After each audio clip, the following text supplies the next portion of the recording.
চলার পথ সপ্তাহে যেই দিন আসে গুরুবার, ভেবে রাখা আগে থেকে সবার দরকার।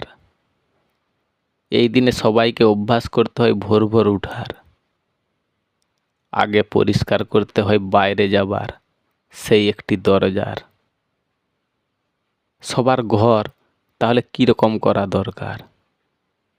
একটি দরজা রাখতে হবে ঢুকবার, আর একটি দরজা রাখতে হবে বেরোবার। এটা করার কারণ কি, উপকার? প্রত্যেক দিন সকালবেলা কিসের জন্যে দরকার? ঠাকুর ঘর রাখতে হবে পূর্ব দিকে একটি যে কোনো মধ্যুয়ার। তা না হলে দরকার আছে একটি যে কোনো ছোট্ট জানলার। ঠাকুর ঘরে প্রতিদিন সূর্যের আলো কিসের জন্যে দরকার? সারাদিনে অন্তত একবার। আগে দরকার, পরে খাবে খাবার। দিনে দুবার। অনেকে ব্রাশ করে, শুধু দাঁতকে রাখে পরিষ্কার।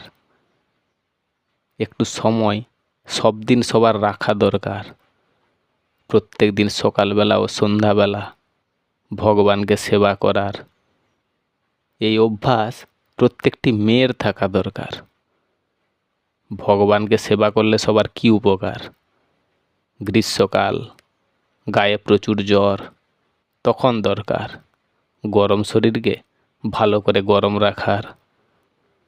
সবার কিসের জন্যে দরকার? বৃহস্পতিবার আর নিজের জন্যে যে কোনো একটু গুরু রাখার। একটু ভাবা সবার দরকার। দিনের বেলা সূর্যের আলো থাকে চারিধার,